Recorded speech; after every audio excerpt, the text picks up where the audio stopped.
Start करते हैं। Last class में हमने कहाँ तक किया था?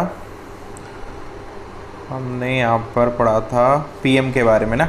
वाइस प्रेसिडेंट से रिलेटेड सारी चीज़ें हो गई थी, एमसीक्यूज़ वगैरह भी प्रैक्टिस कर लिए थे। ठीक है, पीडीएफ्स वगैरह सारी आप लोगों को मिल चुकी हैं। सो पीएम के बारे में हम पढ़ रहे थे, तो थोड़ा सा रिकैप कर लेते हैं लास्ट क्लास का। यहाँ पर मैंने आपको पीएम के बारे में ये सब बताया था कि पहले तो कुछ आपको जो कुछ फैक्ट्स हैं वो आपको बता दिए थे इस प्राइम मिनिस्टर से जुड़े हुए, और इसके अलावा कौन प्राइम मिनिस्टर है जो बेसिकली पीएम रहते हुए जिनकी मृत्यु हुई थी वो चीज़ मैंने आपको बता दी थी।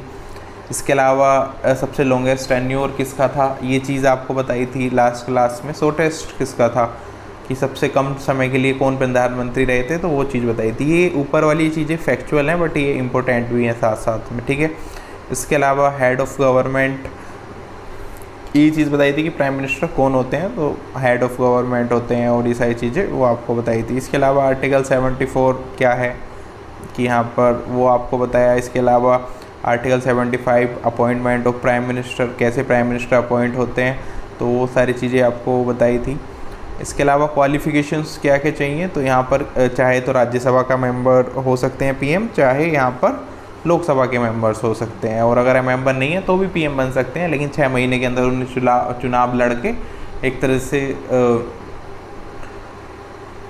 अपॉइंट होना होगा। अदरवाइज़ एक और ऑप्शन है, क्या ऑप्शन है वो आप बताओगे कि अगर मान लो प्राइम मिनिस्टर का मन है चुनाव भी नहीं लड़ना है और ऐसे ही पीएम बने रहना है, तो क्या ऑप्शन है? मतलब लोकसभा के मेंबर नहीं है और उन्हें किसी पार्टी ने पीएम बना दिया कि चलो तुम्हें पीएम बनाते हैं, बताओ जल्दी से क्या ऑप्शन है?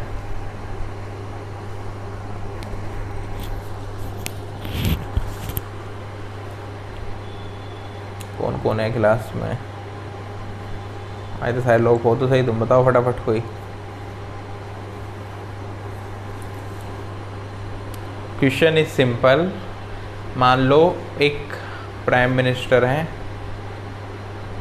नहीं वो 6 मंथ्स वाला रूल छोड़ दो कि क्या तरीका है। मान लो किसी को भी तुम में से XYZ प्राइम मिनिस्टर बना दिया किसी पार्टी ने, अब उस प्राइम मिनिस्टर की पोस्ट को मेंटेन करके रखना है आफ्टर 6 मंथ। लेकिन ऑप्शन ये है कि आपको चुनाव नहीं लड़ना है लोकसभा का, आप लोकसभा चुनाव नहीं लड़ेंगे।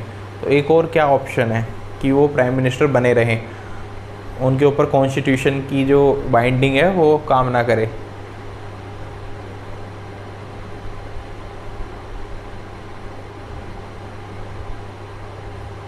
अथर आया क्लास में, अथर बताएगा।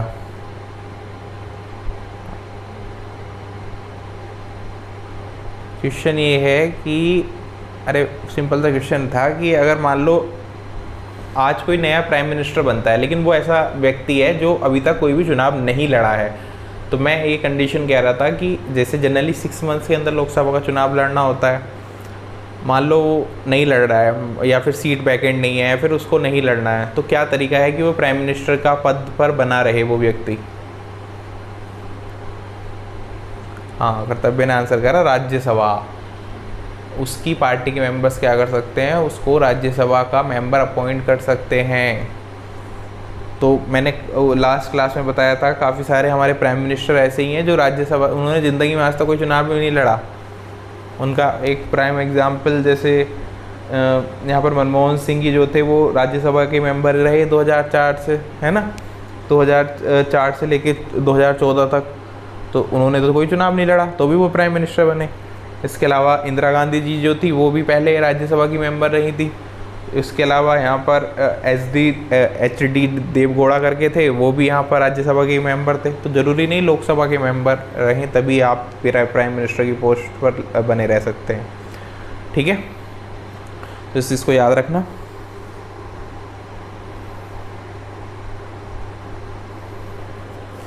नेक्स्ट पावर एंड फंक्शंस बता दिए थे मैंने, अभी इसी को कंटिन्यू करते हैं। पावर एंड फंक्शंस तक हो गया था, ठीक है। इसके अलावा एडवाइजरी रोल प्राइम मिनिस्टर का होता ही है। पावर एंड फंक्शंस में देखें तो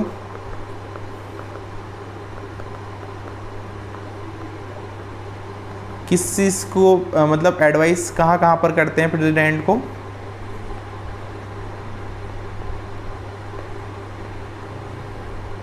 लाइक गवर्नर,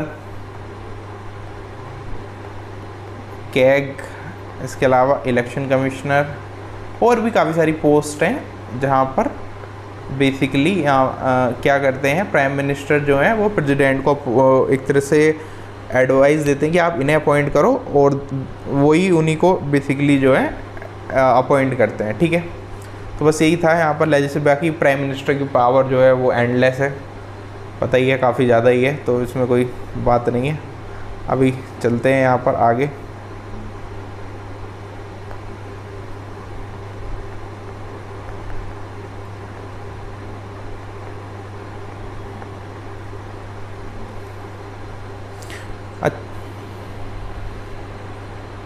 ज़्यादा कुछ लिखा नहीं है, बट ठीक है, लिख लो। तो पूरा सिस्टम ही हैंग हो गया है।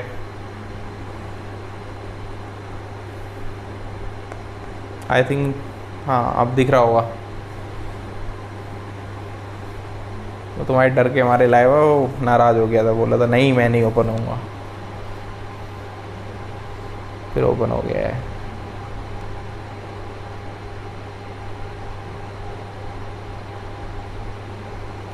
ठीक है, क्लियर है।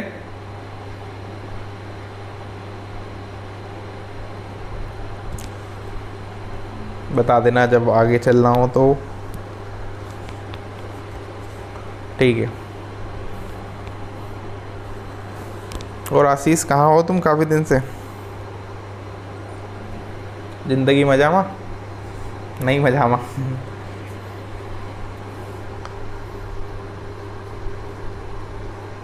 आशीष रिस्पॉन्स ही नहीं कर रहा है।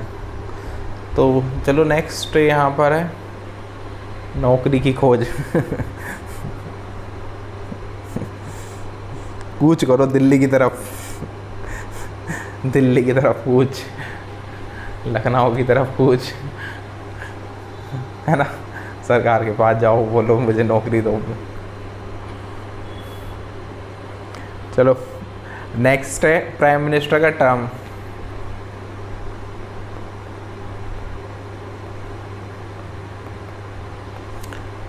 तो क्या हमारे देश में कोई फिक्स टर्म का प्रावधान है कि यहाँ पर जैसे मान लो अमेरिका के अंदर अब डोनाल्ड ट्रंप बन चुके हैं प्रेसिडेंट, तो अब वो नेक्स्ट बार तो नहीं बन पाएंगे, तो क्या हमारे यहाँ कुछ ऐसा है?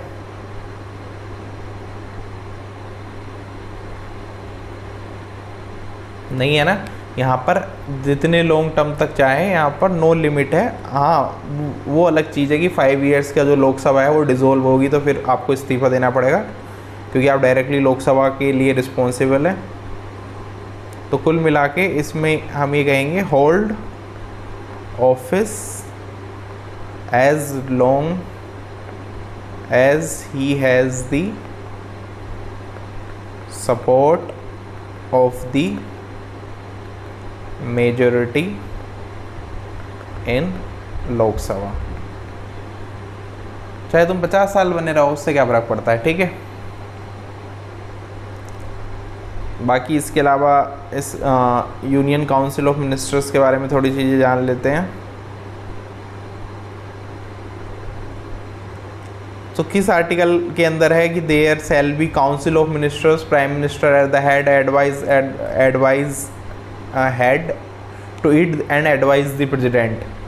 किस आर्टिकल के अंतर्गत है? काफ़ी 74 क्लोज 1 के अंदर है। ये एग्ज़ाम्स में कई बार क्वेश्चन आ जाता है इस वाले आर्टिकल का। तो इसके अंदर साफ साफ लिखा हुआ है there shall be a council of ministers with PM at the head to aid and advise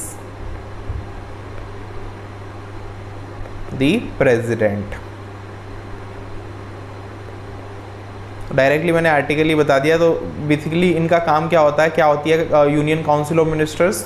सो ये बेसिकली बॉडी होती है मिनिस्टर्स की, मतलब कुछ मिनिस्टर्स होंगे जिनको हेड करेंगे प्राइम मिनिस्टर, और जो है एडवाइस करेंगे प्रेसिडेंट को कि यूनियन गवर्नमेंट को कैसे रन करना है। ठीक है, बड़ा ही सिंपल है।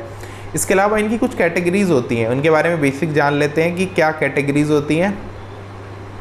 ये आपने अक्सर न्यूज़ में सुना होगा कि ये वाले मिनिस्टर ऐसे हैं, ये वाले कैबिनेट मिनिस्टर हैं, इसके अलावा ये मिनिस्टर ऑफ स्टेट हैं, तो इनके अंदर क्या डिफरेंसेस होते हैं।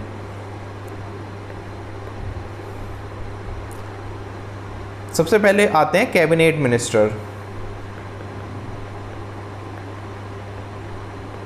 सो कैबिनेट मिनिस्टर्स कौन होते हैं? जो कि सीनियर मोस्ट मिनिस्टर होंगे, इनके पास इंपॉर्टेंट मिनिस्ट्रीज रहती हैं और ये जो भी कैबिनेट फैसला लेगी उसका पार्ट होंगे, और ये एक तरह से डिसीजन मेकिंग बॉडी है। अगर हम इन्हें देखें तो ये senior minister who had important ministry. अच्छा, जैसे अभी मान लो इतनी सारी मीटिंग्स वगैरह चलती हैं, तो क्या सारे बीजेपी के नेताओं को बुलाया जाता है? मतलब सारे उनको तो नहीं बुलाया जाता ना, सारे यहाँ पर मिनिस्टर्स को। बस यहाँ पर मतलब जो होम मिनिस्टर हैं या फिर डिफेंस मिनिस्टर हैं, ऐसा करके ग्रुपिज्म है कि मतलब कुछ इंपॉर्टेंट मिनिस्टर्स हैं वही बार बार मीटिंग करते रहते हैं। तो बेसिकली यही है जो सबसे सीनियर है और ये डिसीजंस लेंगे। तो part of the cabinet, the key decision body, की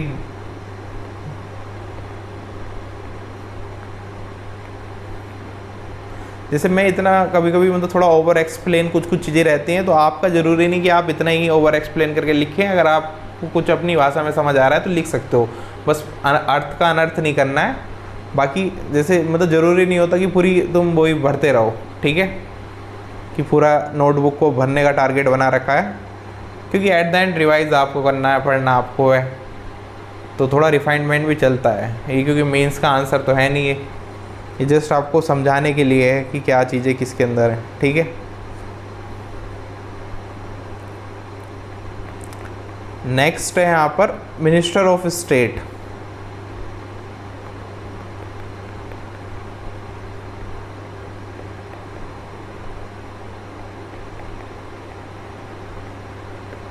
इंडिपेंडेंट चार्ज होता है इनका। ये बेसिकली क्या होता है, इनको जैसे कुछ पर्टिकुलरली मिनिस्ट्रीज़ वगैरह कुछ इनको डिपार्टमेंट्स दे देते हैं स्पेसिफिक कि आप इंडिपेंडेंटली इनको हैंडल करो, और ये किसी भी कैबिनेट मिनिस्टर्स के अंडर नहीं आते। जैसे मान लो कोई पर्टिकुलर गवर्नमेंट के अंदर डिपार्टमेंट है, उसका मिनिस्टर बना दिया किसी को, जैसे कोई भी XYZ आप डिपार्टमेंट समझ लो जो कि इतना इम्पोर्टेंट नहीं है, तो उसका पर्टिकुलरली इसको मिनिस्टर बना दे कि भाई तुम इसका मिनिस्टर का रोल निभाओगे। तो वो है तो यूनियन के अंदर, लेकिन ये है कि उसका डायरेक्टली कैबिनेट में ऐसे रोल नहीं है ना। मान लो कोई जैसे हमने वो बना दिया डिपार्टमेंट ऑफ टेलीकॉम, तो अगर उसका डायरेक्टली कोई इंटरफेयर नहीं है, मैं एग्जाम्पल के लिए बता रहा हूँ, और काफ़ी सारे रहते हैं छोटे मोटे डिपार्टमेंट, आधे ऐसे होते हैं आपको पता भी नहीं होगा। जैसे मिनिस्ट्री ऑफ कम्युनिकेशन है एक, वैसी उसके अंदर आता है कुछ। तो ऐसे कुछ डिपार्टमेंट्स हैं जिनके डायरेक्टली मिनिस्टर्स तो होते हैं, बट वो इतने ज़्यादा पावरफुल नहीं होते। ऐसे मिनिस्टर्स ऑफ स्टेट होते हैं एक, मिनिस्टर्स ऑफ स्टेट। तो ये क्या काम करते हैं, इनका काम होता है, अगेन ये भी इतने पावरफुल नहीं होते, लेकिन ये असिस्ट करते हैं कैबिनेट मिनिस्टर्स को।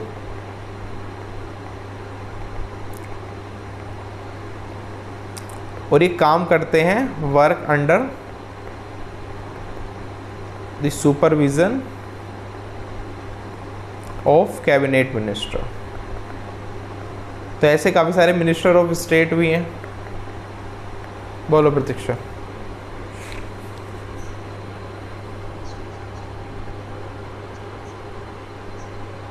नहीं, ये सिर्फ ये वाले अलग हैं, ये वाले जो मिनिस्टर हैं ये स्पेसिफिक डिपार्टमेंट के लिए होते हैं, स्पेसिफिक डिपार्टमेंट के लिए है, और इनका कोई भी काम नहीं है कि ये असिस्ट करें इनको। बेसिकली जो भी कैबिनेट मिनिस्टर है इनका ऐसा कोई काम नहीं है, ठीक है। तो ये डिफरेंट है।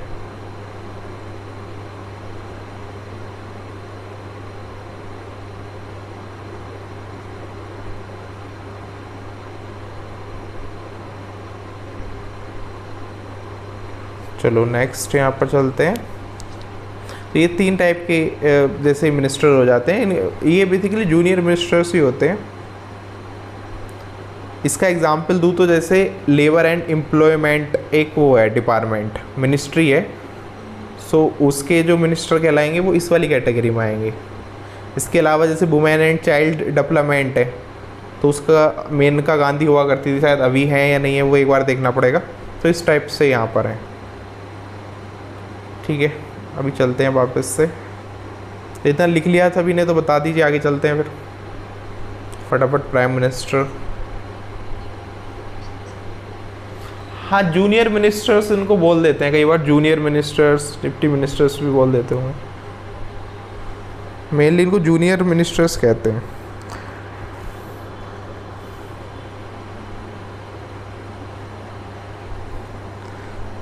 नेक्स्ट है कैसे मिनिस्टर्स को रिमूव किया जाता है। तो कौन, पहले तो ये बता दो मुझे, कौन इनको अपॉइंट करता है? अपॉइंट कौन करता है इनको? ठीक है, president in advice by PM. ठीक है, इसके अलावा मिनिस्टर्स को वो कौन करता है यहाँ पर, रिमूव कौन करेगा? रिमूव कौन करेगा इन्हें?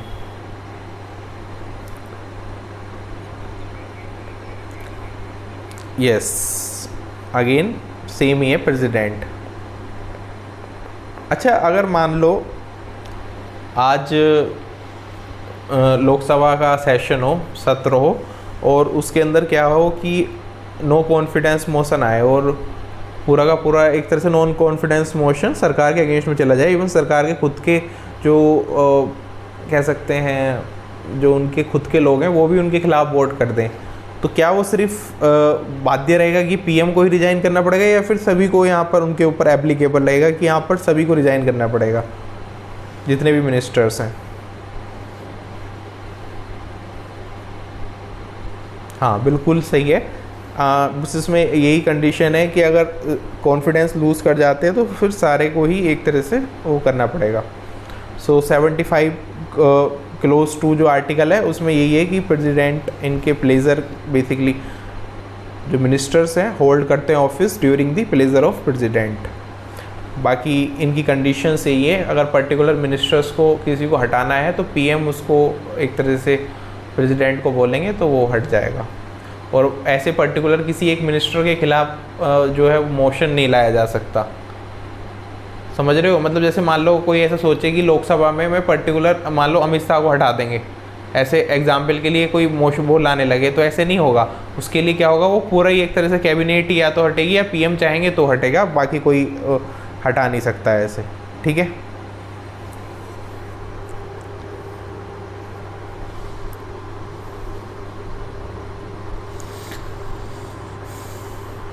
बस आगे ये लिख लेना एक लाइन में, आर्टिकल 75 क्लोज 3। ये 75 वाले थोड़े से इंपॉर्टेंट हैं, इनको सबको याद रखना। The COM is collectively responsible. मैंने काफ़ी सारे क्वेश्चंस देखे हैं इससे, इसलिए बोल रहा हूँ, तो इसको थोड़ा सा याद रखना। रिस्पॉन्स थोड़ा नहीं, पूरा मैं करेक्ट कर रहा हूँ अपने आप को, काफ़ी दिन से हो जाएगा ठीक, उस दिन मैं पूरा बोला करूँगा। पूरा याद रखना, थोड़ा याद रखोगे तो एग्ज़ाम में फिर बोल जाओगे। हाउस ऑफ पीपल, ठीक है। अब नेक्स्ट चीज़ ये है कि जो काउंसिल ऑफ मिनिस्टर्स का साइज़ है वो हमारे कॉन्स्टिट्यूशन में लिमिट किया गया है, तो वो कितने % है? ये क्वेश्चन भी एक बार पूछा गया है एग्ज़ाम्स में। हाँ, what is the size of the COM? सो ये किस अमेंडमेंट के तहत किया गया था? वैसे मैं कराऊंगा अभी, लेकिन फिर भी इसको यहाँ पे लिख लेना। 91st कॉन्स्टिट्यूशनल अमेंडमेंट के तहत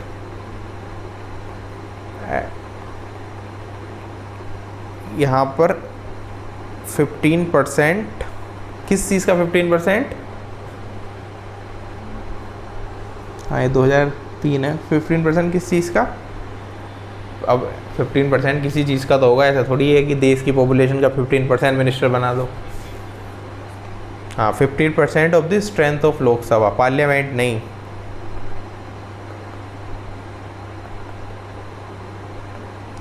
द स्ट्रेंथ ऑफ लोकसभा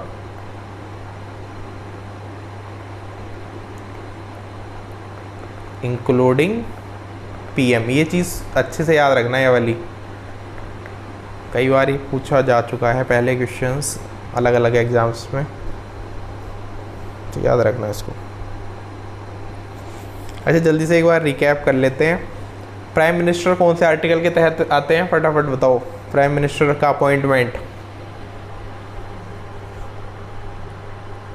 जल्दी जल्दी आंसर करते रहो, फटाफट लिख दो। आर्टिकल 75 में है ना प्रेसिडेंट का, सॉरी प्रेसिडेंट का नहीं, प्राइम मिनिस्टर का अपॉइंटमेंट पूछ रहा था मैं, सॉरी। जल्दी से बताओ प्राइम मिनिस्टर का। हाँ आप ठीक है। काउंसिल ऑफ मिनिस्टर्स एडवाइज और कलेक्टिव रिस्पॉन्सिबिलिटी टुवर्ड्स लोकसभा।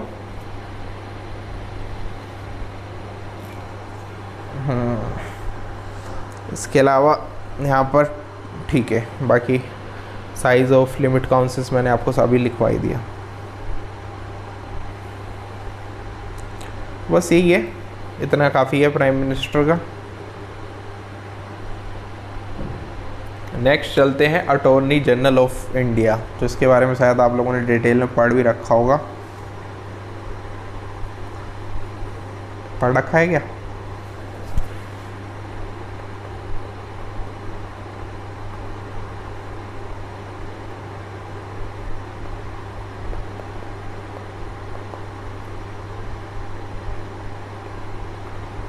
कौन होते हैं अटॉर्नी जनरल ऑफ इंडिया?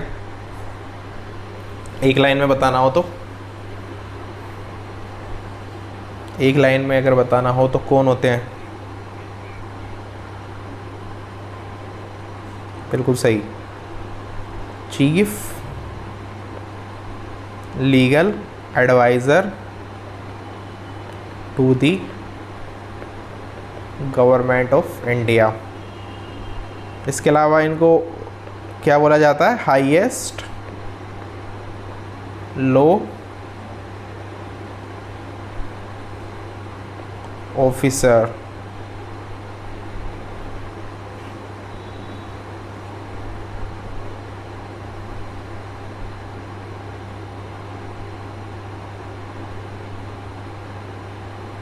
और क्या काम करते हैं ये सुप्रीम कोर्ट के अंदर? क्या करते हैं? लीगल मैटर्स को सुप्रीम कोर्ट के अंदर गवर्नमेंट का पक्ष रखते हैं, है ना। He represent government of India before supreme court and other courts, ठीक है।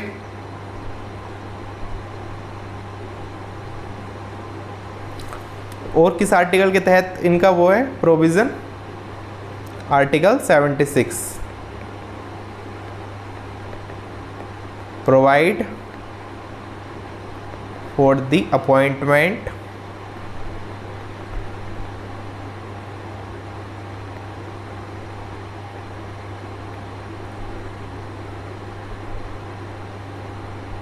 ठीक है। अब नेक्स्ट अटॉर्नी जनरल से रिलेटेड यही क्वेश्चन अराइज होता है कि ये बताओ फटाफट कि कौन अपॉइंट करता है अटॉर्नी जनरल ऑफ इंडिया को? तो प्रेसिडेंट अपॉइंट करते हैं, ठीक है बिल्कुल। क्या क्वालिफिकेशंस चाहिए होती हैं टू अपॉइंट? क्वालिफिकेशंस, मान लो तुम लोग भी अपॉइंट हो सकते हो, नहीं? हाँ, qualified to be appoint as a जज of supreme court.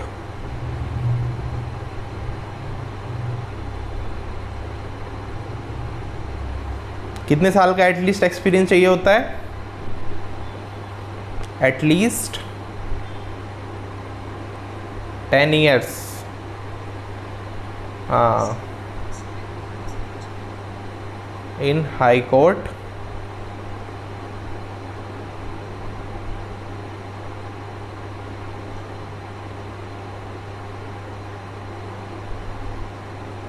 As advocate.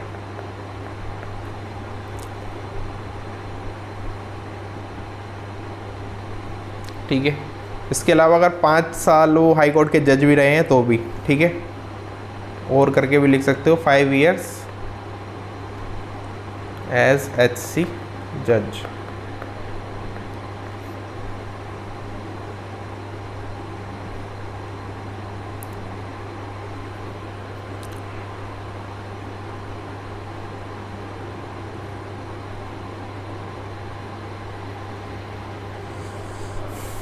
ठीक है, बाकी ड्यूटीज़ आप लोगों को पता ही है, इनकी ड्यूटीज़ यही है कि एडवाइस करेंगे यहाँ पर यूनियन गवर्नमेंट को लीगल मैटर्स में, लाइक कोई भी लॉ जैसे आता है तो इसके क्या, जब ये सुप्रीम कोर्ट में अगर जाएगा तो इसके खिलाफ क्या एक तरह से इसके विपक्ष में क्या पॉइंट्स हो सकते हैं, इसको हम कैसे ऐसा बनाएं कि ये कोई भी एक तरह से प्रॉब्लम क्रिएट ना हो इन फ्यूचर इससे रिलेटेड, कैसे लीगल ड्यूटीज़ जो प्रेसिडेंट हैं वो जो असाइन करते हैं वो इनको पूरी करनी होती हैं। इसके अलावा यहाँ पर यूनियन गवर्नमेंट को एक तरह से डिफेंड करना होता है, डिफेंड करना होता है, कॉन्स्टिट्यूशनल मैटर्स में इनका पक्ष रखना होता है सुप्रीम कोर्ट के अंदर। तो ये सारी इनकी कुछ ड्यूटीज़ होती हैं।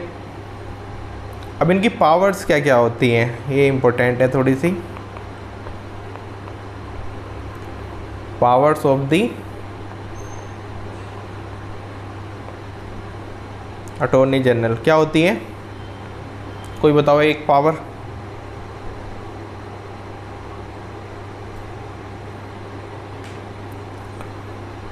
Has the right to audience in all courts in India. तो मतलब ये किसी भी कोर्ट में जा सकते हैं, इसके लिए ज़रूरी नहीं कि पहले इनको परमिशन चाहिए इस कोर्ट में जाने के लिए, इस कोर्ट में जाने के लिए, तो कहीं पर भी ये गवर्नमेंट का पक्ष रखने के लिए जा सकते हैं। इनके पास एक और स्पेशल राइट है, right to participate in proceedings.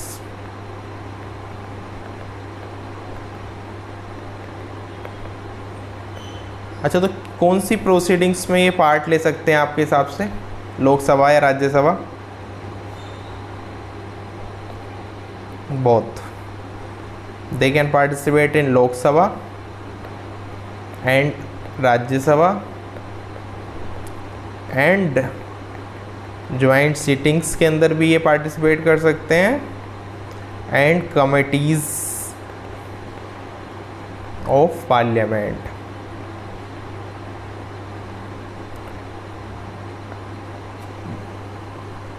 लेकिन जैसे फॉर एग्जांपल आज कोई बिल आया तो ये उस पर वोट कर पाएंगे? नहीं, ये चीज़ याद रखना महत्वपूर्ण है, no right to vote.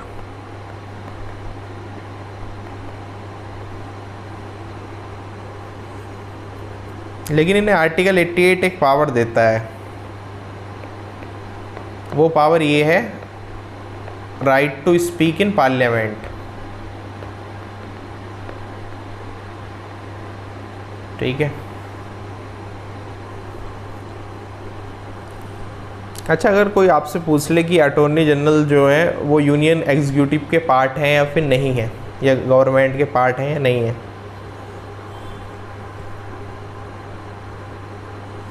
Actually ये क्वेश्चन थोड़ा सा ऐसे ही है, क्योंकि अटॉर्नी जनरल का जो पार्ट है यूनियन एग्जीक्यूटिव का वो काफ़ी कॉम्प्लिकेटेड है। ना तो वो एक मिनिस्टर है और ना ही वो गवर्नमेंट के सर्वेंट हैं, है ना।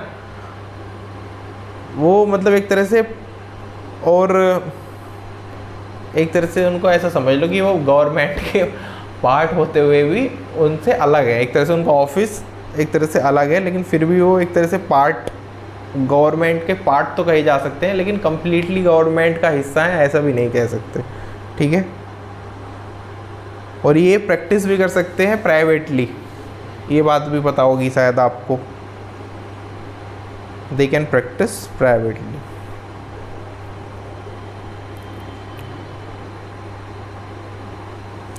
इनका टर्म ऑफ ऑफिस क्या है, कितने साल का? तो कॉन्स्टिट्यूशन में नहीं, गवर्नमेंट सर्वेंट नहीं है वो।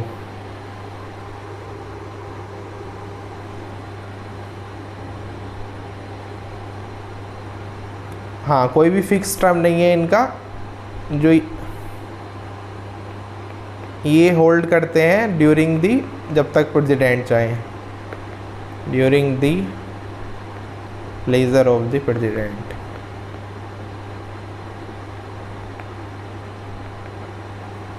कोई रिटायरमेंट की एज भी नहीं है, ना ही कोई फिक्स टर्म होगा। और प्रेसिडेंट इनको कभी भी हटा सकते हैं, कोई भी इम्पीचमेंट की ज़रूरत नहीं है, फॉर्मल रिमूवल प्रोसीजर की ज़रूरत नहीं है। ठीक है, डायरेक्टली प्रेसिडेंट इनको चाहे तो रिमूव कर सकते हैं, इनके लिए कोई स्पेशल प्रोसीजर आवश्यकता करने की नहीं है।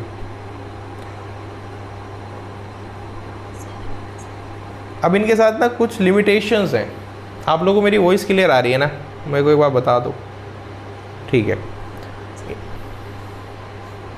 इनके साथ कुछ लिमिटेशंस ये हैं कि जो अटॉर्नी जनरल हैं वो प्राइवेट केस ले सकते हैं, नहीं ले सकते। अभी मैंने क्या बताया था आपको कि क्या ये प्राइवेट केस ले सकते हैं, नहीं ले सकते?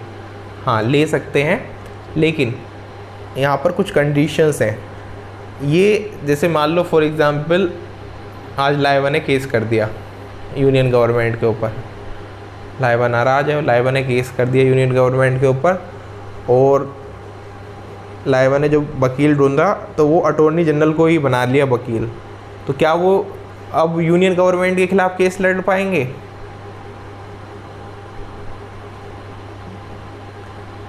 नहीं लड़ पाएंगे। उनका सिंपल सा ये रहेगा कि वो गवर्नमेंट ऑफ इंडिया का ही पक्ष रखेंगे, गवर्नमेंट ऑफ इंडिया के खिलाफ कोई भी प्राइवेट केस नहीं ले सकते। हाँ, अगर वो गवर्नमेंट ऑफ इंडिया के खिलाफ नहीं है केस, किसी प्राइवेट पर्सन के खिलाफ है या फिर किसी और पार्टी या किसी संस्था के खिलाफ है, सो वहाँ पर डेफिनेटली वो आपका पक्ष ले लेंगे अगर वो प्राइवेटली प्रैक्टिस कर रहे हैं उस चीज़ को। अदरवाइज़ उनको हक नहीं है कि गवर्नमेंट ऑफ इंडिया के खिलाफ जा सकें। ठीक है,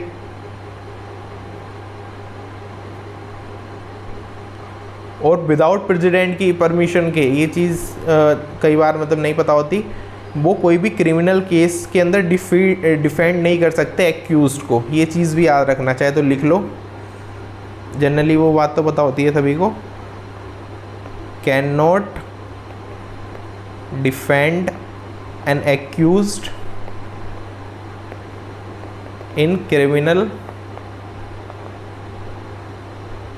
cases without president's permission. Okay,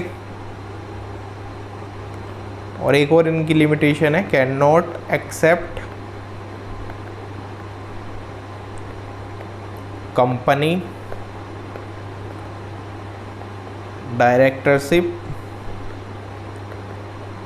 without government permission. तो ये इनकी लिमिटेशन है।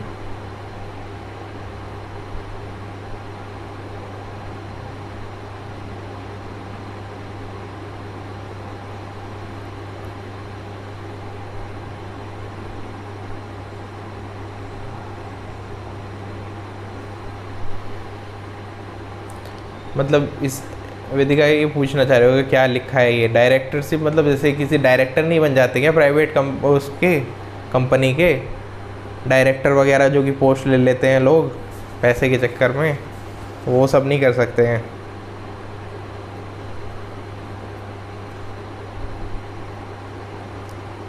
चलो नेक्स्ट यहाँ पर ये है कि क्या डिफरेंस है अटॉर्नी जनरल में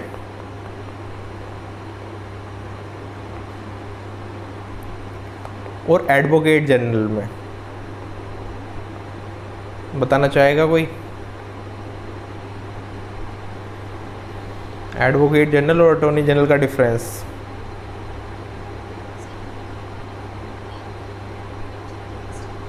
हाँ, ये यूनियन के होते हैं और ये स्टेट के होते हैं। इनके बारे में आर्टिकल 76 के अंदर चर्चा है और इनके बारे में आर्टिकल 165 के अंदर चर्चा है।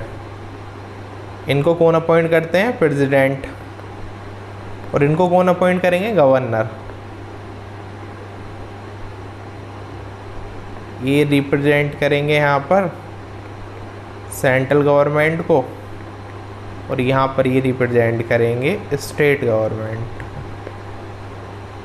अच्छा, क्या ये आपस में फ़ाइट कर सकते हैं क्या? जैसे मान लो कोई मुद्दा है गवर्नमेंट के, स्टेट गवर्नमेंट के बीच में और सेंट्रल गवर्नमेंट के बीच में, तो दे कम टुगेदर या फिर आमने सामने, कैसे?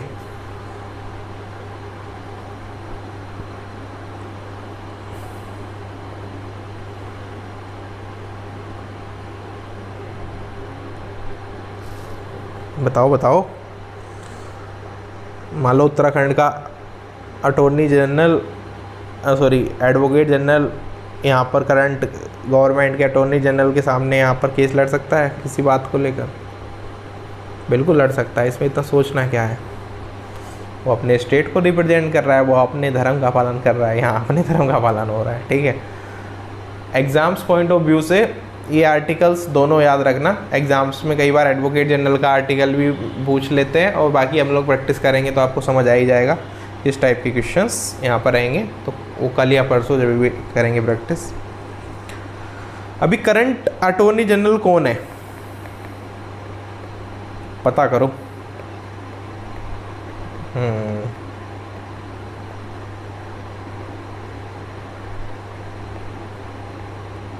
और बंके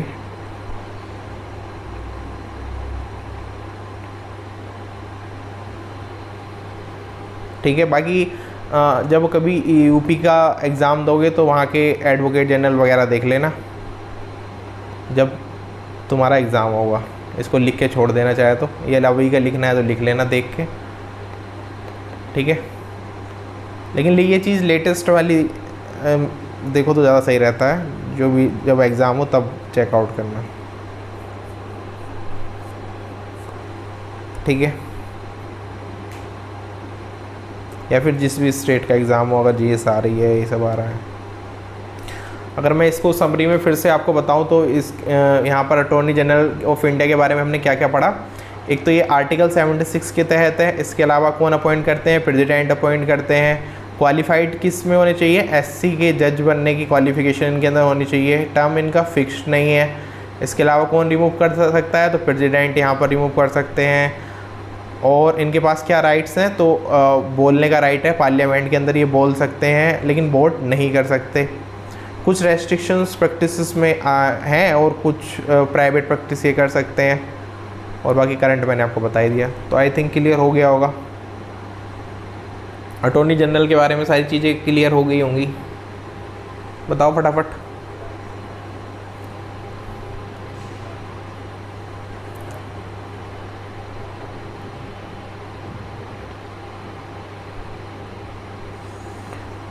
तो यही था अटॉर्नी जनरल के बारे में।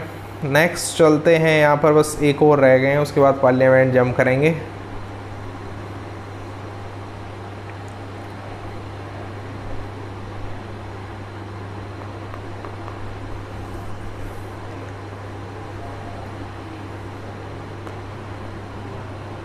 कंट्रोलर एंड ऑडिटर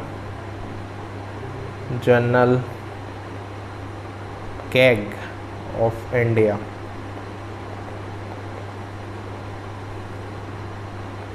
तो बताइए जल्दी से, कैग ऑफ इंडिया कौन होते हैं?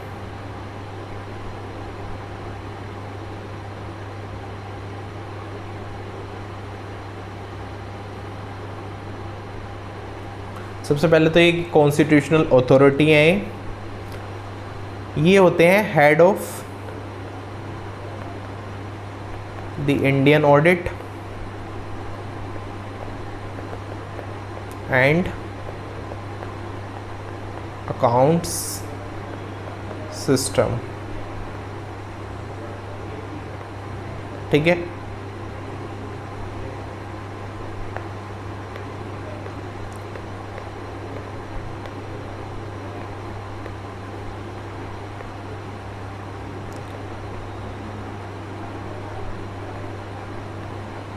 He audits all receipts and expenditure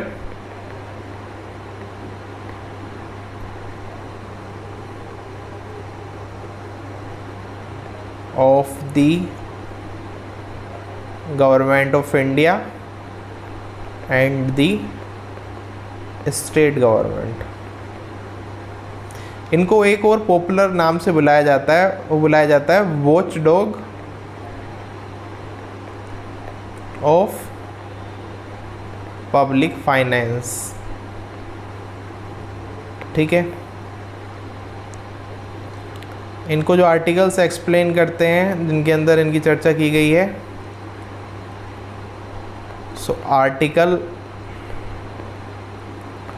148 से लेके आर्टिकल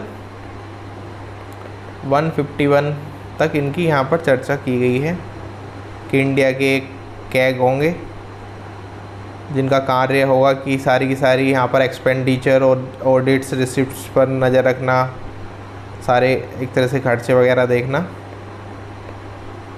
ठीक है, अगेन कौन अपॉइंट करेगा इनको? प्रेसिडेंट। तो ये याद रखना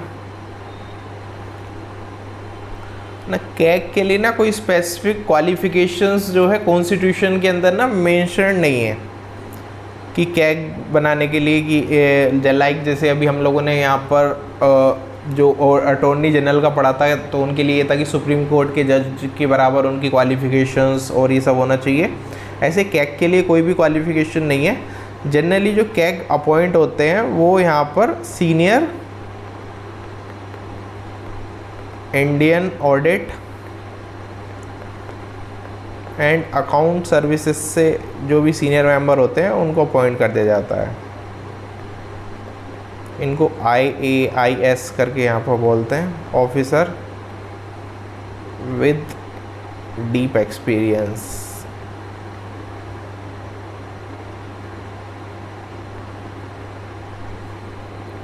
ठीक है, इनका टर्म कॉन्स्टिट्यूशन के अंदर फिक्स्ड है। इनका जो टेन्योर है वो यहाँ पर साफ साफ 6 साल का है और अंटिल एज ऑफ 65। ये कोई नेताओं का और वो फिक्स कराओ टेन्योर, कितना अच्छा रहेगा ना।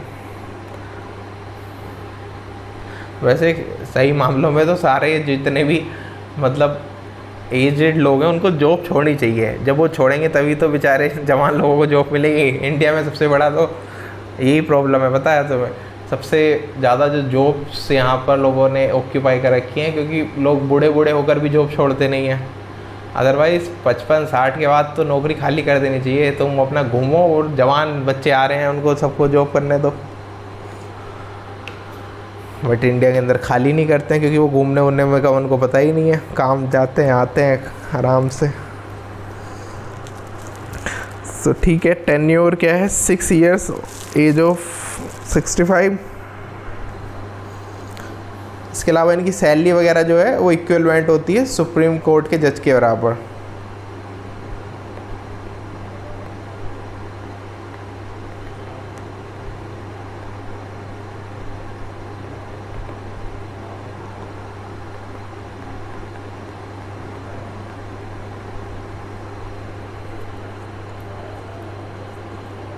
अगर इनके टेन्योर के बारे में देखना है तो 148 क्लोज 3 के अंदर चर्चा है। अगेन प्रेसिडेंट इनको रिमूव कर सकते हैं। ग्राउंड्स क्या रहेंगे? तो ग्राउंड्स वही रहेंगे कि अगर मिसबिहेवियर करा इन्होंने या फिर वो इनकैपेसिटी है, फॉर एग्जांपल उनको कुछ मेंटली प्रॉब्लम है या फिर वो बॉडीली भी इल हैं, तो उस तरीके से वो एक तरह से, एक सेकंड रुकना।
चलो वापस आते हैं।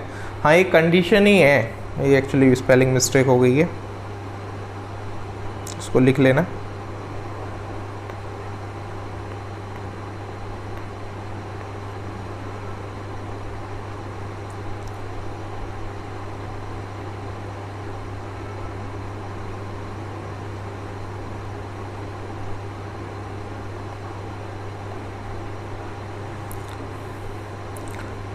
बाकी मैं क्या बता रहा था आपको कि यहाँ पर जो है किन बेसिकली रिमूव कैसे किया जा सकता है, तो मिसबिहेवियर और इनकैपेसिटी पे एक तरह से इनकैपेसिटी के बेसिस पर इनको रिमूव किया जा सकता है। 148 क्लोज 1 के अंदर इस चीज़ की एक तरह से विस्तृत जानकारी उपलब्ध है कि कैसे इनको हटाया जा सकता है। सो बाकी प्रेसिडेंट ही इनको रिमूव कर सकते हैं, कोई ऐसा स्पेशल वैसा प्रोसीजर लगाने की आवश्यकता नहीं है। जैसे कि यहाँ पर ये था ना कि अलग से कोई स्पेशल वो चाहिए, ऐसा कुछ स्पेशल नहीं है। लेकिन हाँ, यहाँ पर ये कि मेजॉरिटी चाहिए होती है। जैसे सुप्रीम कोर्ट के जज को हटाने के लिए मेजॉरिटी की ज़रूरत पड़ती है, तो यहाँ पर भी कई बार मेजॉरिटी चाहिए होती है कि लोकसभा से मेजॉरिटी के साथ में पास हो। ठीक है, इसके अलावा यहाँ पर बाकी जो 149 आर्टिकल 149 है, इनकी पावर से रिलेटेड है, लिख सकते हैं आप। Duties and powers of the CAG. इसके अलावा आर्टिकल 150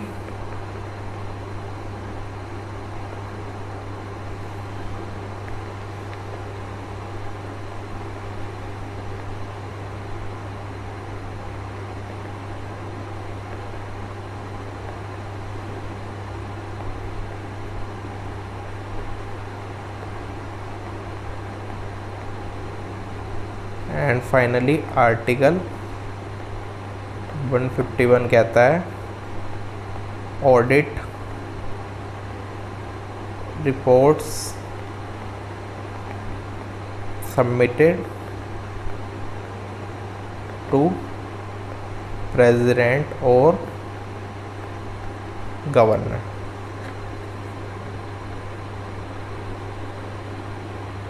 अच्छा, यूनियन लेवल पे जो है किसको जो है यहाँ पर, एक मिनट रुक जाओ, मेरे को आप लोग की आवाज़ नहीं आएगी, ईयरफोन हटी पड़ी है। यूनियन लेवल पर जो है क्या गए वो किसको रिपोर्ट अपनी सबमिट करते होंगे?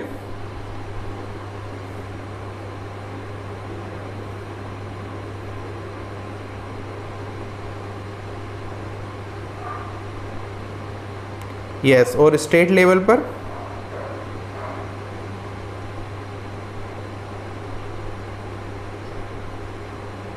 बिल्कुल सही है।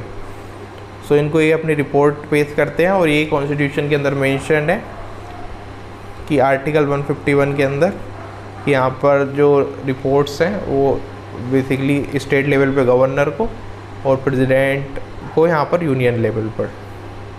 ठीक है,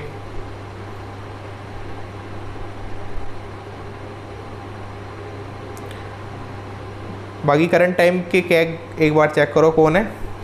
शायद गिरीश चंद्र मुर्मू होने चाहिए।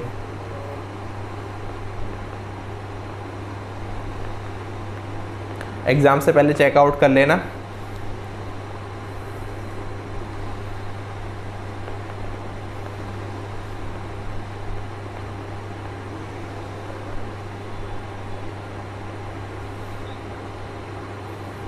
कौन है अभी?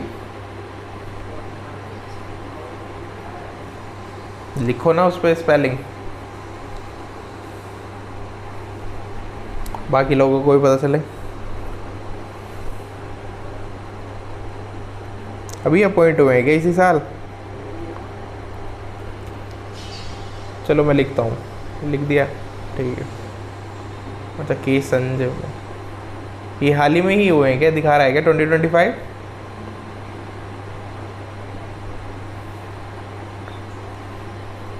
ओके, क्योंकि 2024 में शायद ये भी थे उस टाइम पर, मे बी एंड में होंगे। ठीक है, तो ये लिख लेना अभी करंट, इनको आप भूल जाओ, कोई ज़रूरत नहीं है। है ना, नवंबर 2024, हाँ मेरे को इन्हीं का याद था।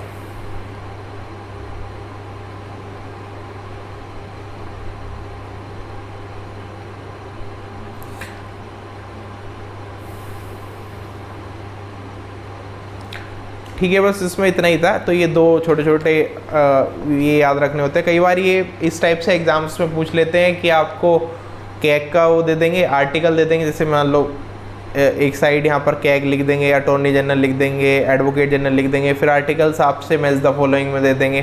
तो ऐसे करके क्वेश्चंस इनसे कई बार आ जाते हैं। इनका टर्म्स वगैरह भी पूछ लेते हैं। पहले बेसिक क्वेश्चंस आ जाते थे, बट आई डोंट थिंक कि अब टर्म वगैरह कोई इतना पूछेगा। पहले आ जाते थे लगभग जैसे 19-20 के आसपास, 2020-21 में ऐसे क्वेश्चंस पूछ लेते थे। तो आई डोंट थिंक, बाकी टर्म वगैरह थोड़ा बहुत देखते रहा करो कि किसका थोड़ा सा यूनिक है, क्योंकि इनका 6 ईयर्स का है, इस वजह से ये थोड़ा सा अलग भी हटके है, तो हो सकता है कभी पूछ ले। बेसिक चीज़ें तो आपको याद रखनी ही पड़ेंगी। तो यही था, अब हमारा यहाँ पर हो चुका है कंप्लीट। नेक्स्ट चलते हैं पार्लियामेंट ऑफ इंडिया की तरफ।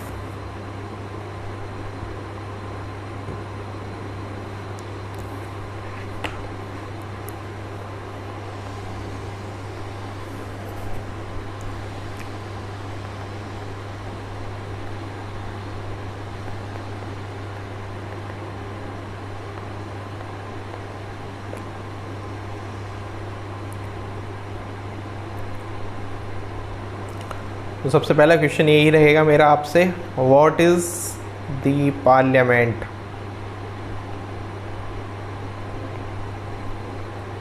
क्या है पार्लियामेंट, बताओ फटाफट बिना देर करे।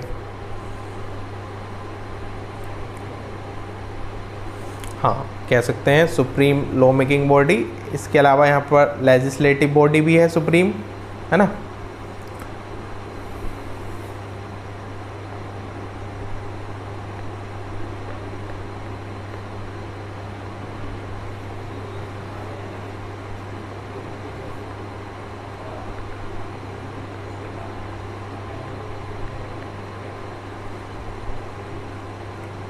मैं कई बार आप लोगों को बता चुका हूँ, पार्लियामेंट के अंदर 3 लोग आते हैं।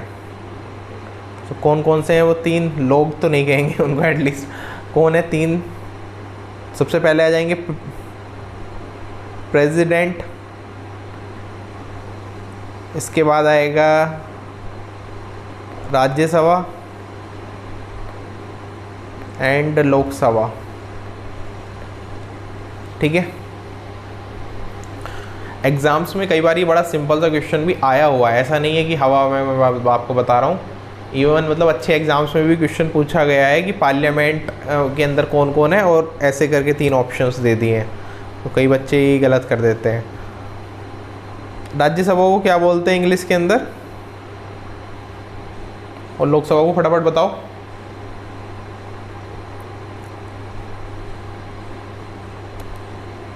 Council of states, house of people.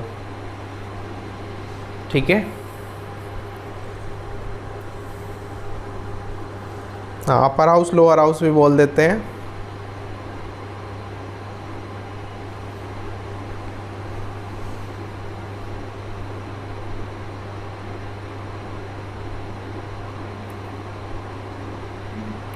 अब इनसे जुड़े कुछ आर्टिकल भी हम, क्योंकि साथ साथ कवर अप करते हुए जा रहे हैं, तो लिखेंगे।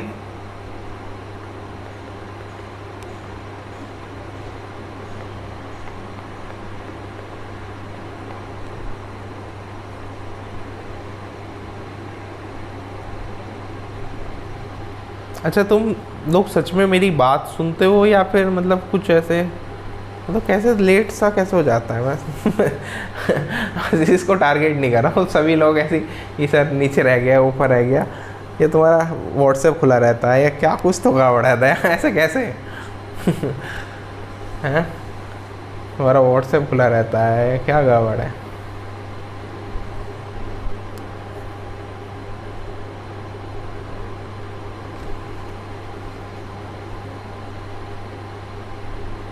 लिख लिया?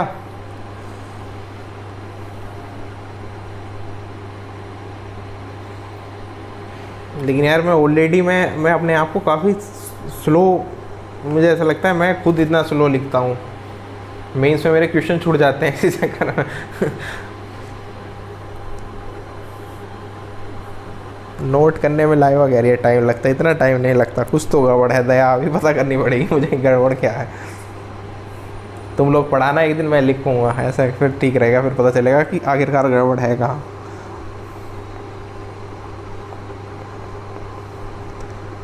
चलो आर्टिकल 79, ये आर्टिकल नहीं लिखेंगे बार बार, तुम लोग समझ जाना। 79 के अंदर बताया गया है कॉन्स्टिट्यूशन ऑफ पार्लियामेंट।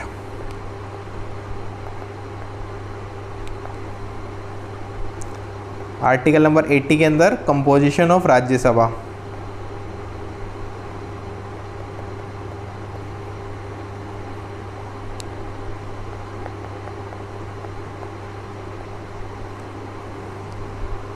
एट्टी 81 के अंदर सेम कंपोजिशन ऑफ लोकसभा। इसके अलावा आर्टिकल 83 के अंदर ड्यूरेशन ऑफ हाउसेस। 85 के अंदर कितने सेशंस होते हैं, चलो अभी आगे पढ़ेंगे। वैसे किसी को पता हो तो बताओ।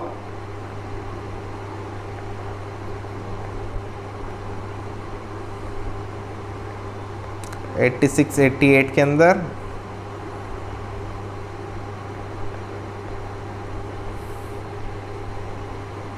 टू रह गया क्या, अभी लिखता हूँ 82। कौन कौन से नाम ही बता दो इतने, अभी लिखवाता हूँ 82, अभी लिखो 86 88 राइट ऑफ मिनिस्टर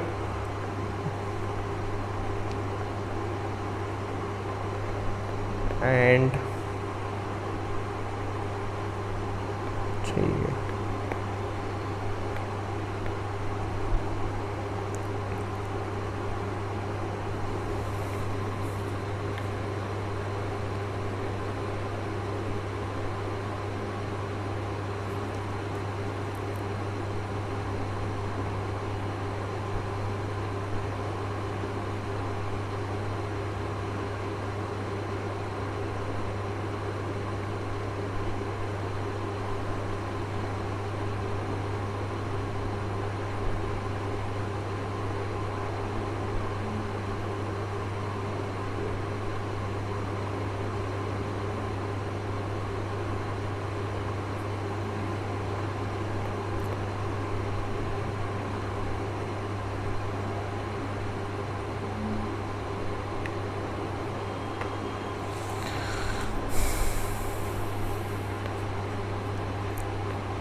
एट्टी 89 के अंदर यहाँ पर वाइस प्रेसिडेंट ऑफ इंडिया के बारे में बताया गया है कि ये जो है एक्स ऑफिसो चेयरमैन होंगे ऑफ राज्यसभा। ठीक है,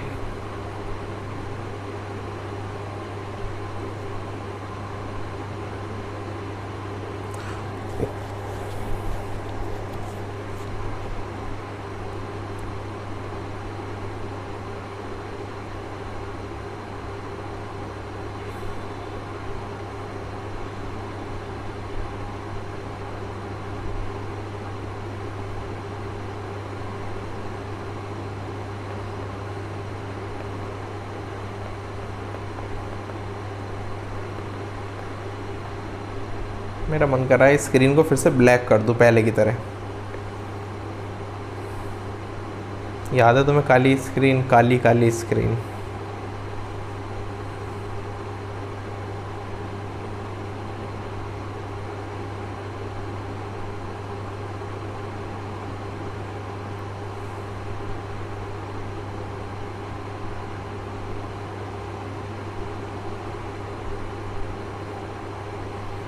अंधेरा कायम हो चुका है अब।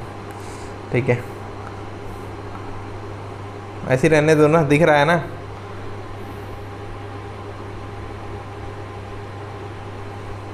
वेदिका कह रही है सर दिख गए आप। मैं कहाँ दिखा तुम्हें? अच्छा सेटिंग्स में।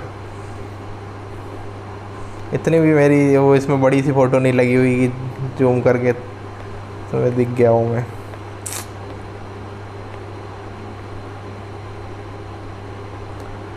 चलो 100 तक आ गए थे हम। 105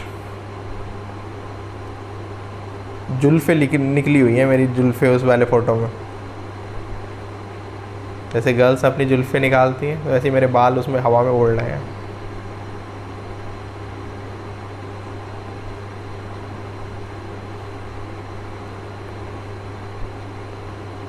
कुछ भी कहो, जो फ़ोटोज़ आते हैं ना वो रैंडम वाले ही फ़ोटोज़ अच्छे आते हैं ना। जैसे कोई, लेकिन उसके लिए तुम्हारे साथ वाला बंदा वो एक्टिव होना चाहिए जिसको फ़ोटोग्राफी का शौक हो। अदरवाइज़ फ़ोटोज़ वैसे वाले उसमें मज़ा नहीं आ पाता। वो रैंडम फ़ोटो कभी कभी कोई कितने अच्छे अच्छे कैप्चर कर लेता है। Don't you agree? या तुम्हारा कोई रैंडम फ़ोटो ही नहीं है? डेफिनेशन ऑफ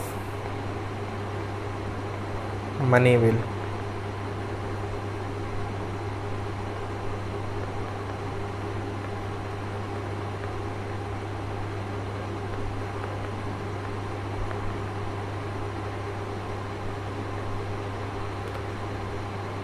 ठीक है, डन। एक आर्टिकल रह गया है ना, 82 के अंदर बेसिकली क्या है कि जो एलोकेशंस ऑफ सीट्स हैं उसके बारे में है, चाहे तो लिख लो। 82 के अंदर क्या है? Parliament to redraw Lok Sabha constituencies।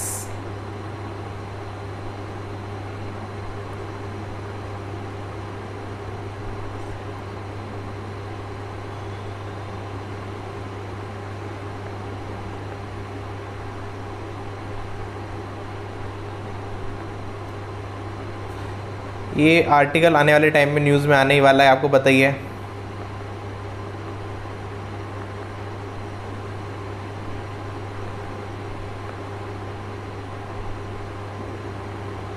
अब हमारे देश में पता चलेगा कितनी जातियाँ हैं हमारी, सब पता चल जाएगा कुछ सालों के बाद। साल तो नहीं लगेंगे, पता नहीं कितना टाइम लगता है जनगणना में। लास्ट जनगणना में मैं इतना मैच्योर नहीं था। तुम लोग होंगे तो बताना कोई क्या होता था जनगणना के अंदर। कब हुई थी लास्ट सेंसस? कब हुई थी लास्ट? हाँ,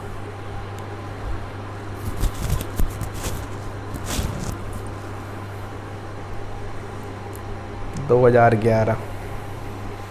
बिल्कुल सही। अभी भी होने वाली है जल्दी ही। नया नया डाटा बच्चों के लिए तैयार, किसी के लिए तैयार हो ना हो, पढ़ने वाले बच्चों के लिए, सबके लिए डाटा तैयार हो जाता है कि चलो अब तुम्हें ये भी रटना है नया।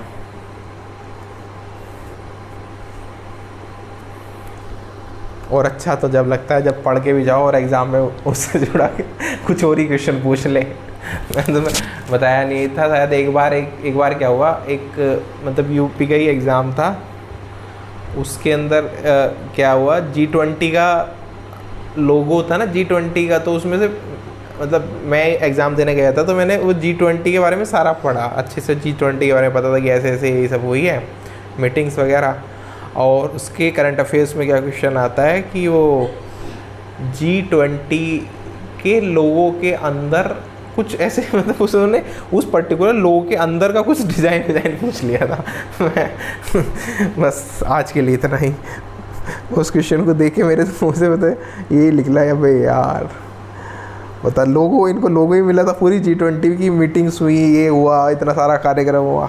तो ऐसे ऐसे अजीब से क्वेश्चन भी पूछ लेते हैं कई बार, बट कोई बात नहीं। हाँ करता, 20 बार कास्ट सेंसस भी हैं। तुम्हें जाति भी याद रखनी पड़ेगी, किस जाति की कितनी मिलियन लोग हैं।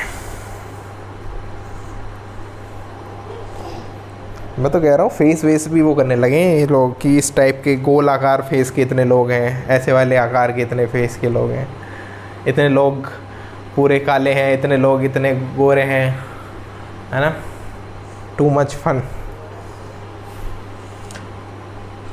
चलो आज के लिए इसको यहीं रखते हैं, करंट अफेयर्स करते हैं। एक बार मैं दिखा देता हूँ क्या क्या क्या है।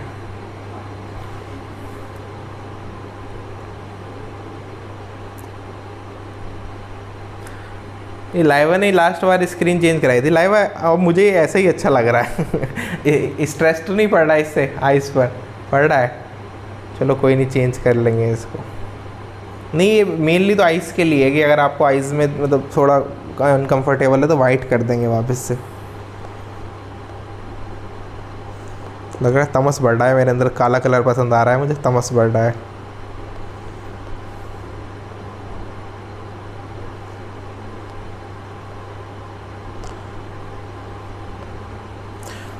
सो ओवरऑल आज की क्लास में हमने सबसे पहले प्रेसिडेंट के बारे में, उनका टर्म वगैरह पढ़ा। उसके बाद यहाँ पर कैटेगरीज पढ़ी मिनिस्टर्स की, cabinet ministers, minister of state और minister of state with independent charge, ये 3 कैटेगरीज में पढ़ी। क्रीम कलर तो इसमें है ही नहीं शायद, वो क्रीम था क्या वो?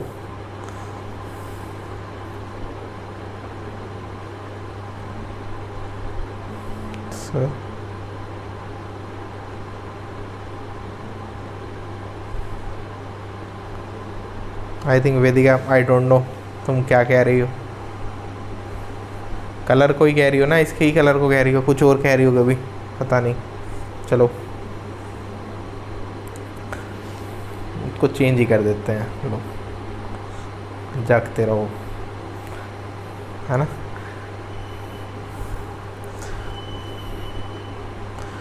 सो नेक्स्ट यहाँ पर अटॉर्नी जनरल ऑफ इंडिया, यहाँ पर हमने पढ़ा इनके बारे में, हाईएस्ट लॉ ऑफिसर हैं। कल प्रैक्टिस करेंगे और बाकी क्लियर हो जाएगा। कल या फिर परसों एक साथ ही एमसीक्यूज़ कर लेंगे काफ़ी सारे। एंड क्वालिफिकेशंस इनकी क्या क्या हैं वो सारी चीज़ें जाननी है।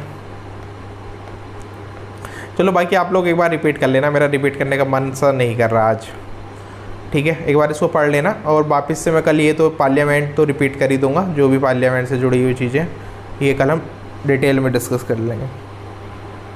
हाँ आशीष, मैं तो पूछ ही रहा हूँ, क्लास का टाइमिंग ऊपर नीचे थोड़ा कर लेते हैं, देखते हैं। अब तो वैसे हिंदी क्लास तुम्हारी बंद हो ही गई है, अब मुझे लग नहीं रहा है दोबारा हूँ। अरे प्रतीक्षा मैं थोड़ी करा रहा हूँ, थोड़ी टाइमिंग को बोल रही हो या फिर क्लास को बोल रही हो?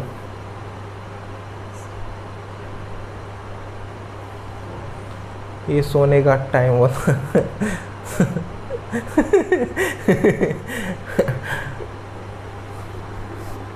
ये दो, जब मैंने अभी कुछ टाइम तक क्लास की तो ये मुझे भी फेस करनी पड़ी ये दिक्कत। कभी कुछ चीज़ें वो हो रही थी, तुम लोग देख ही रहे थे ना क्या क्या गड़बड़ हो रही थी। फिर मैंने अपना टाइमिंग थोड़ा चेंज कर दिया।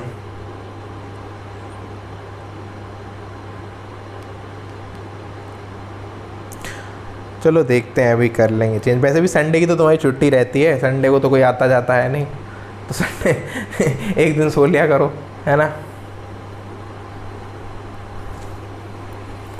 ओ तो ये एक अब मेरे को कारण पता चला, इसीलिए तुम लोगों को वो नहीं, मतलब इसीलिए तुम लोग लेट लिखते हो। क्या पता तुम लोग मतलब बिस्तर के ऊपर लेट के तब नोट डाउन करते हो।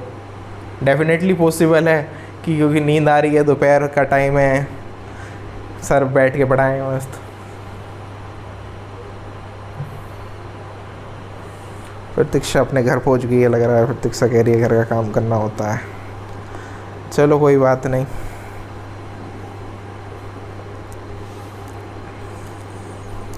Which ministry has launched green hydrogen certificate scheme for India, GHSCI?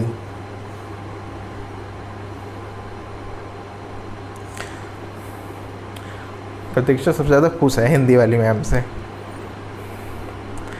हाँ प्रतीक्षा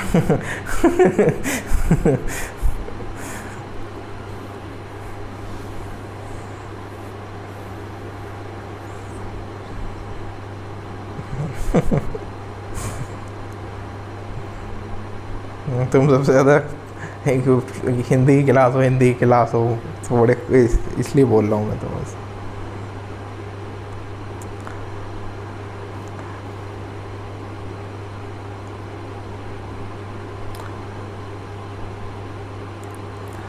नेक्स्ट है, special 301 report has been published by which organisation.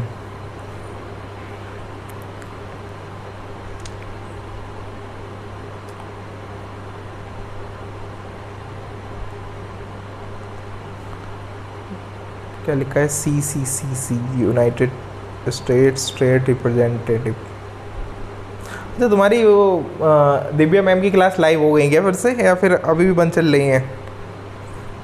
मेरी तो बात ही नहीं हुई काफ़ी दिन से। बंद है सब? ओ,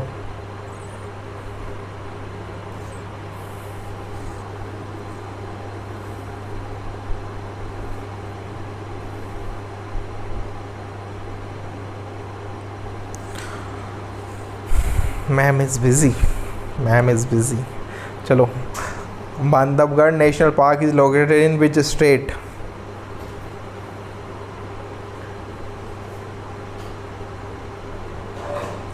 आशीष मैं बता दूंगा, अभी तो फ़िलहाल कोई टाइम चेंज नहीं कर रहे हैं, पहले इस वीक ऐसे ही रखते हैं। वही चल रहा है, चलने तो मैंने भी बड़ी मुश्किल से एडजस्ट किया है, तुम भी एडजस्ट करो।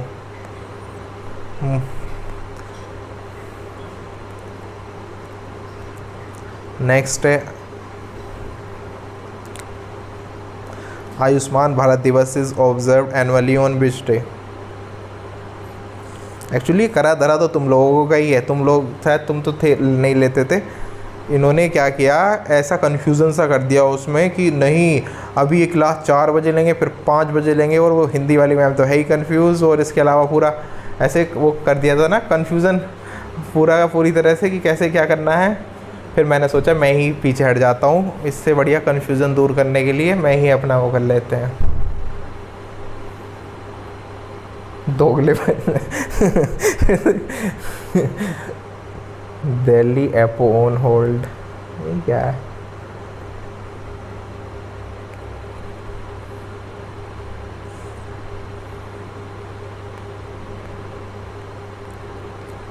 नेक्स्ट है, which cities has issued first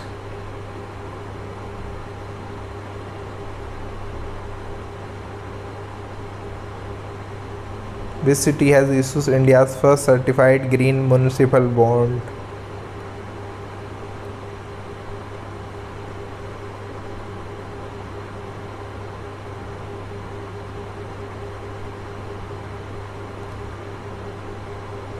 Ghaziabad.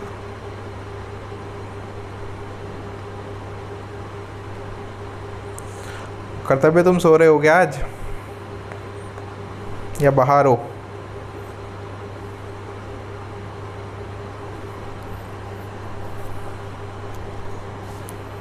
मुझे लगा तुम भी सो रहे हो। Trends in world military expenditure report is published by which organisation? नींद से लड़ रहा। Stockholm International Peace. फ्राइडे है, पार्टी में जाओ, सैटरडे है कल, संडे तक पार्टी करो, है ना? क्या ही सोना वोना, क्या करना है, कर्तव्य उठो। मौसम इतना सुहावना हो रहा है, घूम के आओ बाहर गर्लफ्रेंड के साथ।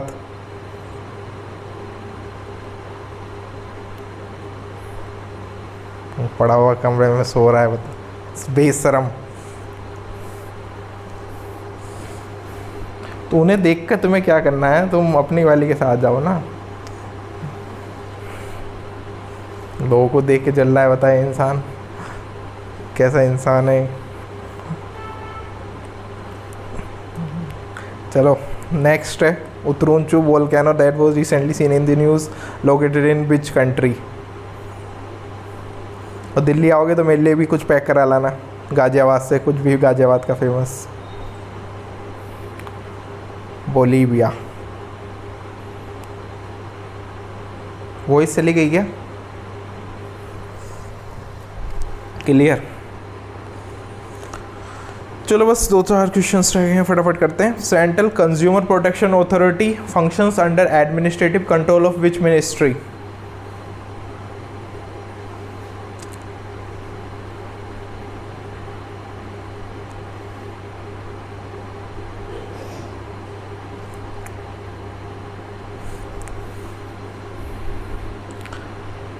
Ministry of consumer affairs, food public distribution.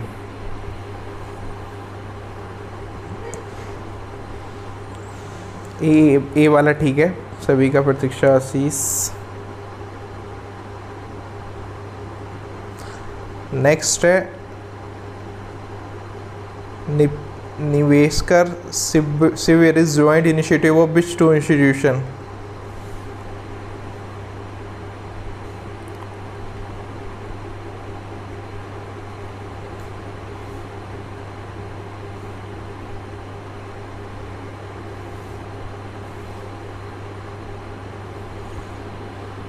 Investor education protection fund authority security, SEBI. तुम भूल गए होंगे ना सेबी वेबी सब, तुम्हें कुछ याद नहीं होगा। आज मैं ज्योग्राफी उठा के देख रहा था तो मैं सोच रहा था कि मैंने जितना पढ़ाया है वो सब, मैं सोच रहा था आप लोगों को कुछ बचा भी होगा यार, नहीं बचा होगा। और मुझे याद बिल्कुल अच्छे से, मैं श्योर हूँ कि तुम लोग सब ऐसा कौन सा पास सबसे ऊंचा है, क्या दर्रा, कौन सा दर्रा था, कौन सी रिवर, देव प्रयाग क्या है, कुछ तुम्हें याद होगा। बताओ फिर फटाफट, विष्णु प्रयाग के अंदर कौन सी वो नदी मिलती हैं। सब याद है, कुछ याद नहीं है तुम्हें, पता है मुझे।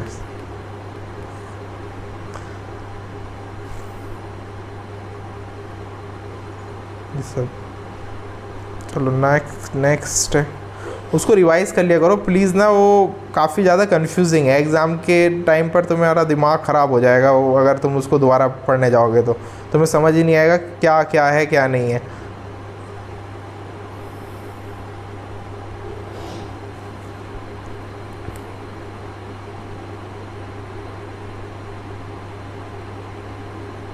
ठीक है, सी वाला इसका सही है। पोस्ट नहीं, सीरियसली बोल रहा हूँ, मतलब एक बार जो भी पुराना है अपना रिवाइज